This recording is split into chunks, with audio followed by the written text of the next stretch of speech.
CPM এবং BJP আমায় যেটা বলছে আমি সেইটা বলছি। রাজনৈতিক দলে চক্রান্তে পড়াটা কি কোনো অন্যায়? যদি চক্রান্তে পড়েই থাকে, মনে হতে পারে যে না এই দলটা ঠিক বলছে, আমি এর কথাটা আমার মাথার মধ্যে, সেটাও কি অন্যায়? কোনো কি বেআইনি রাজনৈতিক দল, বিরোধী দল মানেই কি বেআইনি? যে আপনারা পলিটিক্সে জয়েন করছেন, কোনো সিট, অনেক সিটে ফাঁকা আছে, বাই ইলেকশন হবে, দাঁড়িয়ে যান, তাতে অনেকটা কম্পেনসেশন হবে। আচ্ছা, রাজনৈতিক দলে দাঁড়াতে হলে ক্রাইটেরিয়াটা কি? মানে একদল লোকই দাঁড়াবে, তারাই জেলে যাবে, তারাই দল বদল করবে, তারাই টাকা নেবে। থ্রেট কালচার কোন পর্যায়ে গেলে আহ আশফাকুল্লাহ নাইয়াকে 6 সপ্তাহের একটা নিতে হয় রক্ষা কবচ, এবং পঙ্কজ দত্ত যিনি ওই রকম কত বটতলার মতন ছোট ছোট থানাকে 32 বছর শিখিয়েছেন কাজকর্ম, তাকে চতুর্থীর দিন, দুর্গাপুজোর চতুর্থীর দিন 6 ঘন্টা আটকে রাখা হয়। আমি আজকে সবকিছু হারিয়েছি, তো আজকে আমার কিচ্ছু নেই। তাই জন্য আমাকে যদি কেউ বলতে বলে যে কি অবস্থা, তাহলে আমি এটাই বলবো যে নির্যাতিতার মা বাবাকে রেহাই না দিয়ে ওনারা যত বলবেন, ওনাদের যেন ভোট উপচে পড়ে, মানুষ যেন দেখে যে এই তৃণমূলকে বারে বারে যেন ফিরিয়ে আনে। শুনেছি ডাক্তারদের 4 কোটি 5 কোটি উঠেছিল। তা হ্যাঁ, যদি মনে করেন টাকা চান, টাকা চান, সব কিছু টাকা দিয়ে ঢাকা যায়। মদন মিত্রর ক্ষেত্রে আমরা সাধারণ পাবলিক দেখেছি যে উনি প্রায় আধশোয়া হয়ে টাকা নিচ্ছিলেন, একটা ফুটেজ আমরা দেখেছিলাম। সুতরাং উনি জেলেও গেছিলেন এবং তারপরে বেরিয়ে অনেক রকম কাণ্ড হয়েছে। তো সেই মদন মিত্র যখন আবার বলছেন টাকার কথা, তো যাদের মন যেরম দিকে সেরকমই তো হবে। এই তৃণমূলের এই যে একটা সুন্দর অবস্থা, অনুব্রত মণ্ডল তিহার জেল ফেরত এসেছে, এই যে একটা দিব্য জ্ঞান পেয়েছেন যে পুলিশ কোনো রং দেখবে না, পুলিশ কাজ করুক, আজকে কিন্তু আমার মনে হচ্ছে তৃণমূলের সত্যি সুদিন আসছে। আরজি করের নির্যাতিতার পিতামাতাকে যেভাবে আক্রমণ করা হচ্ছে, বলছি একদম বিলো দা বেল্ট আক্রমণ করা হচ্ছে, উনাদের মধ্যে রাজনৈতিক অভিসন্ধি খোঁজার চেষ্টা করছে এখন যারা রয়েছেন এই মুহূর্তে দাঁড়িয়ে শাসক দলের নেতারা, সে কল্যাণ ব্যানার্জি থেকে শুরু করে ফিরহাদ হাকিম।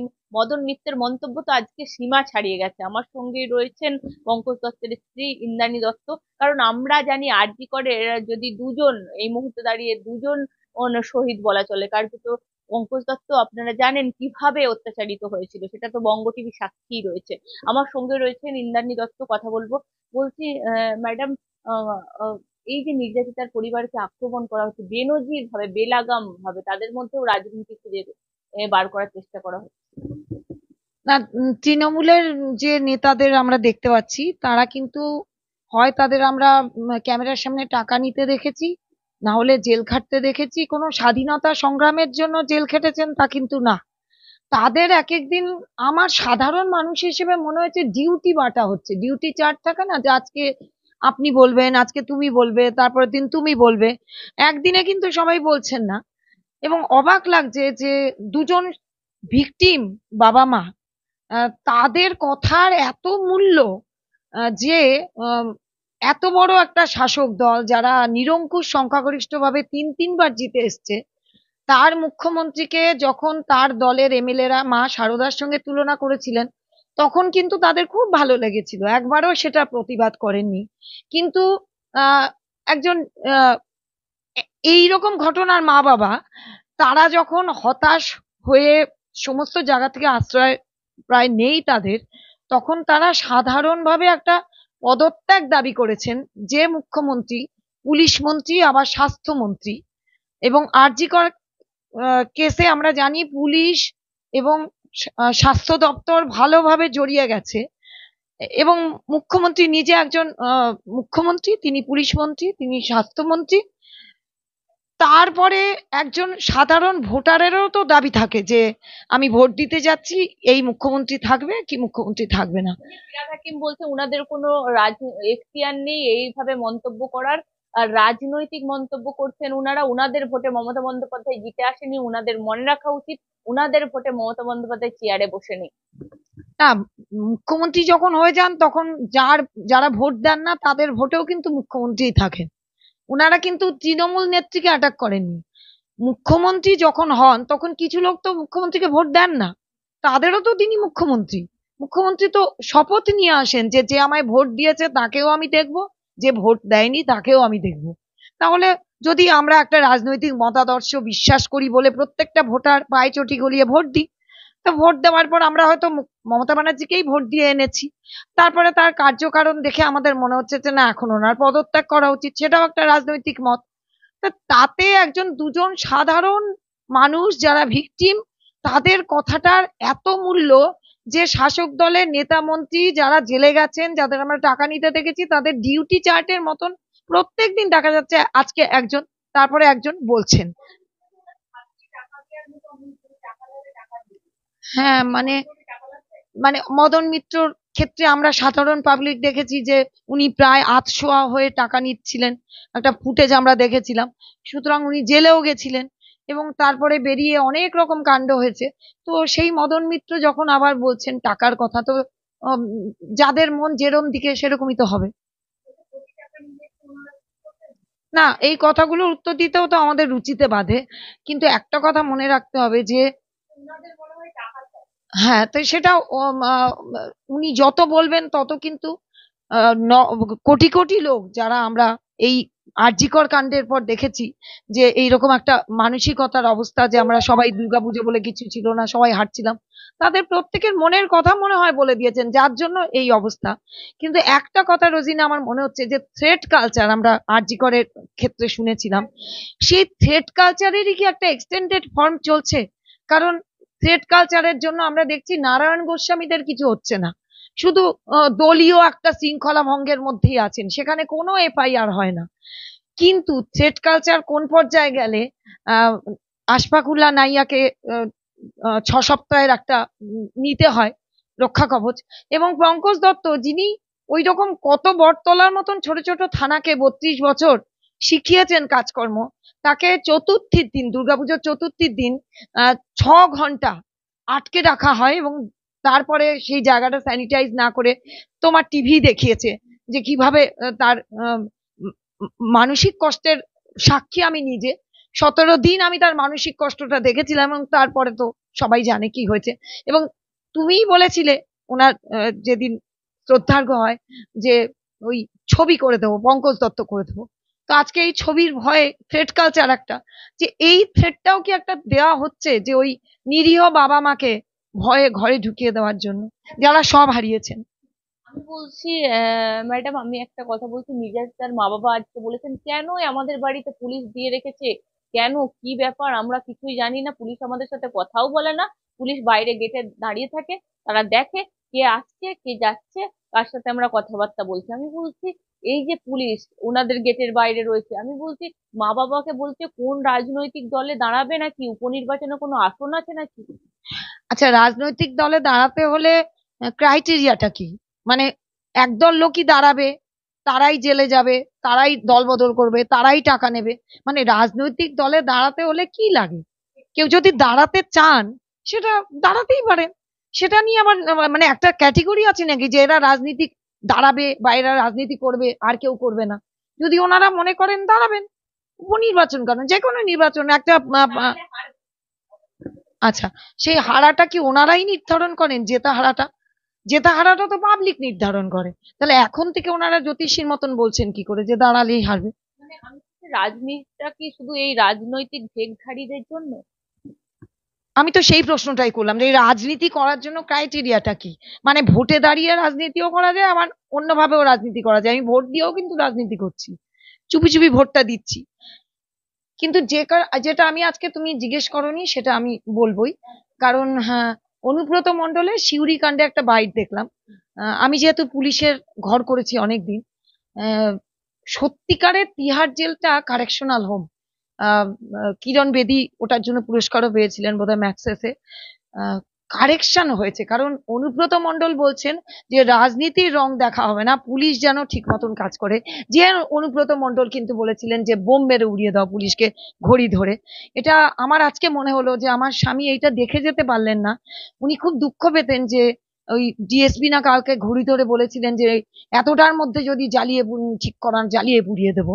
তো আজকে আমার খুব মনে হচ্ছে যে উনি এই তৃণমূলের এই যে একটা সুন্দর অবস্থা, অনুব্রত মণ্ডল তিহার জেল ফেরত এসেছে, এই যে একটা দিব্য জ্ঞান পেয়েছেন যে পুলিশ কোনো রং দেখবে না, পুলিশ কাজ করুক, আজকে কিন্তু আমার মনে হচ্ছে তৃণমূলের সত্যি সুদিন আসছে। আরো একটা জিনিস উনি দেখে গেলে হয়তো কষ্ট পেতেন, পুলিশের কলার ধরে মারা হচ্ছে, পুলিশের কলার ধরে পেটানো হচ্ছে আজকে। হ্যাঁ, উনি তো পুলিশের অনেক অবনমন দেখেই তো শাসক দলকে সতর্ক করেছিলেন। উনি তো আর কিছু করেননি। কিন্তু হ্যাঁ, অনেক কিছু দেখেছি আমরা, টেবিলের তলায় ঢুকে পড়ছে। এমনকি আমরা দেখেছি যে ওই হাত পা বেঁধে রেখেছে কালিয়াগঞ্জের কাণ্ডে টেবিলের তলায়। সেই অবনমন দেখে একজন মানে প্রেসিডেন্ট মেডেল প্রাপ্ত, স্টেট মেডেল প্রাপ্ত একজন পুলিশ অফিসার, যাকে মৃত্যু 17 দিন আগে বটতলা থানায় 6 ঘন্টা জেরার মুখাপেক্ষী হতে হলো, এবং একটা বানানো এফআইআর। সবাই জানি যে নারায়ণ গোস্বামীদের বেলায় বা হুমায়ুন কবিরের বেলায় কোনো এফআইআর হয় না, সুমোটো এফআইআর হয় না। কিন্তু কি বললেন না বললেন সেটা না জেনে একটা জেনারেল ডায়েরিও না, একটা এফআইআর হয়ে যায়, এবং সেই এফআইআর এর জন্য তারই অধস্তন যে র্যাঙ্কের লোক, তারা 6 ঘন্টা আটকে রেখে একজন সিনিয়র সিটিজেনকে কিছু খেতে না দিয়ে, কিছু না দিয়ে, এবং তারপরে থানার সামনেটা স্যানিটাইজ না করে একটা ওয়াচার কনস্টেবল দিয়ে স্যানিটাইজ করা যায়, জুতোর মালা পরানোর ব্যবস্থা করে তোমরাই দেখিয়েছো যে তারা ডেকে এনেছে। তাহলে হ্যাঁ, তো তাহলে আজকে এই অবনমনটা দেখে আমি আজকে সবকিছু হারিয়েছি, তো আজকে আমার কিচ্ছু নেই। তাই জন্য আমাকে যদি কেউ বলতে বলে যে কি অবস্থা, তাহলে আমি এটাই বলবো যে নির্যাতিতার মা বাবাকে রেহাই না দিয়ে ওনারা যত বলবেন, ওনাদের যেন ভোট উপচে পড়ে, মানুষ যেন দেখে যে এই তৃণমূলকে বারে বারে যেন ফিরিয়ে আনে। আপনারা এত যন্ত্রণার মধ্যে থাকছেন, এত সবকিছু হারিয়েছেন, সর্বস্ব খুইয়েছেন, তবু আপনারা মুখ্যমন্ত্রীর পদত্যাগ কখনো চাইতে পারবেন না। এইটা হচ্ছে এখন শাসক দলের নীতি। না, পদত্যাগ চাইতে পারার আমার অধিকার আছে, তাই না? ওনার যেমন সংবিধানের শপথ নিয়ে উনি, যিনি ভোট দেননি, সবাইকে ওনার মুখ্যমন্ত্রী হওয়ার একটা শপথ নিয়েছেন, তেমনি ওনার যে কার্যকারণ আমরা দেখেছি যে উনি টালা থানার ওসি যখন গ্রেপ্তার হবেন তখন কিন্তু উনি প্রকাশ্য সভায় আমরা দেখেছি যে কেন প্রাইভেট হসপিটাল গুলো ওনাকে চিকিৎসা করছে না, নিচ্ছে না, ভর্তি নিচ্ছে না। তাতে কিন্তু ওই নারায়ণ স্বরূপ নিগমকে কিন্তু লাইভ জিজ্ঞেস করেছিলেন। তাতে কিন্তু আশঙ্কা হয়েছিল যে কেন এরকম করছেন স্বাস্থ্যমন্ত্রী তথা পুলিশ মন্ত্রী তথা মুখ্যমন্ত্রী একজন সাধারণ থানার ওসিকে কেন নিচ্ছে না, এই যে সাধারণ একটা, কেন প্রাইভেট হসপিটাল নিচ্ছে না, একদিনে 8 বার ফিরিয়ে দিয়েছিল। সেটা দেখার পর আমাদের মতন সাধারণ মানুষের কিন্তু আশঙ্কা হয়েছিল যে আরজি কর কাণ্ডে কে কে জড়িত। তারপরে তো আমরা দেখলামই। তো সেই ক্ষেত্রে এই মুহূর্তে একটা বড় প্রশ্ন হচ্ছে, সঞ্জয়ের ফাঁসি কেন নির্যাতিতার পরিবার চায় না? তারা কুণাল ঘোষের মন্তব্য, তারা সরে সরে সরে সরে, মানে তিনি অঙ্গভঙ্গি করে তাদেরকে কুৎসামূলক একটা মন্তব্য করছে। দেখুন, কুণাল ঘোষ বলুন, আরো যারা যারা আছেন, তাদের তো আমি বলেছি যে ডিউটি চার্ট দেওয়া হয়েছে। তারা তৃণমূলের এমএলএ, রাজ্যসভার হতে পারেন এমপি, বা জিতে এমপি। তো তারা কতখানি তৃণমূলের প্রতি আনুগত্য অন্যায় ভাবে দেখাবেন, তার দায় তো আমি নিতে পারবো না, তাই না?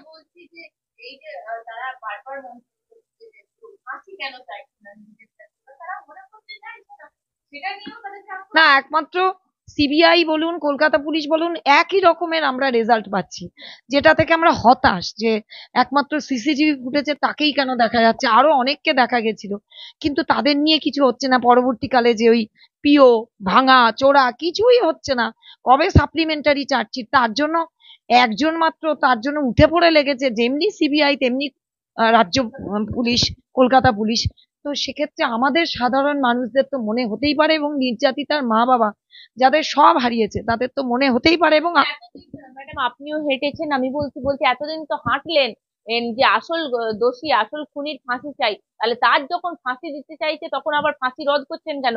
সঞ্জয়ের জন্য কি নির্যাতিতার মা বাবা ফলের রস, কম্বল নিয়ে যাবে যাতে সঞ্জয় বেঁচে থাকে অনেকদিন?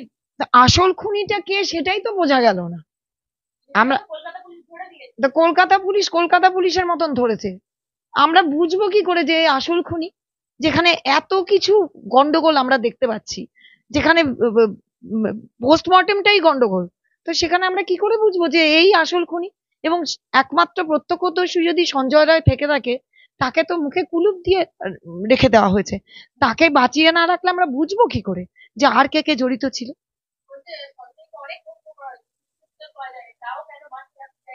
কে প্রশ্ন করলো? কে প্রশ্ন করলো বলুন? সিবিআই করলো আর কলকাতা পুলিশ করলো, দুজনেরই একরকম রেজাল্ট এলো। আমরা তো মাঝখানে যে হাইকোর্ট, সুপ্রিম কোর্ট, তাদের ব্যাপারটা তো এখন আমরা পরিষ্কার বুঝতে পারছি না যে কি আসলে আসবে।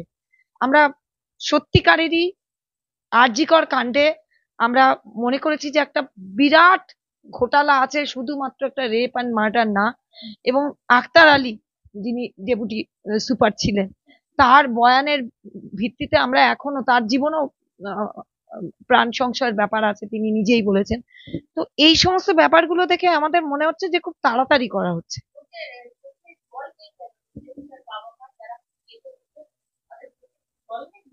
হুম। তা আমাদের চোখের জলটা কোথায় শুকিয়ে যাবে, কোথায় বেরোবে, সেইটার উপর কি বিচার ব্যবস্থা নির্ভর করবে? মানে আমাদের নির্যাতিতার মা বাবার ব্যাপারে সন্দেহ হচ্ছে, আর সঞ্জয়ের ব্যাপারে সন্দেহ হচ্ছে না।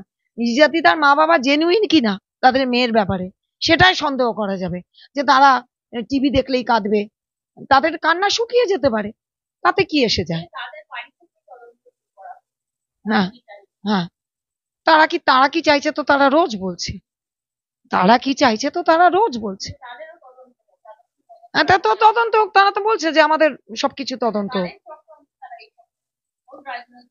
রাজনৈতিক, আজকে তৃণমূলের বাইরে যত রাজনৈতিক দল আছে, তাদের কথাটা যদি মনে হয় যে আমার সত্যিকারের আমার পক্ষে যাচ্ছে, আমি তাদের ভাবধারাটা নেব, সেটা কি কোনো মানে ইল্লিগাল দল, মানে ব্যান করে দেওয়া হয়েছে, নিষিদ্ধ দল?